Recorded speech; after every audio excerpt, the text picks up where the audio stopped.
How to use Revolut Card Abroad 2025. In this video, we're going to be talking about Revolut and if you can use its card abroad. Okay, so can you use Revolut for payments abroad? You can make transactions with your physical debit card or virtual card as if you were back home.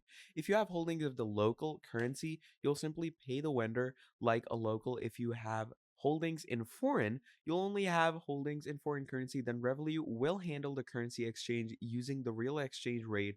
For example, if you have a USD account on Revolut and spend while in the EU, then your dollars will be converted to euros at the point of sale that you are. Okay. And obviously, the exchange limit over there in those countries, according to that, the exchange rate will be kept when you're making the transaction. So if a store accepts MasterCard or Visa, you can use your Revolut card there, which means you can use it pretty much anywhere.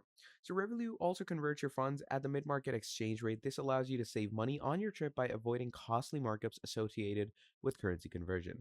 So as a final verdict, yes, you can use your Revolut card abroad as long as they have a MasterCard or Visa payment form. So yeah, that is pretty much all there is for this video. Thank you for watching till the end, and I'll see all of you next time. Have a great day. Goodbye.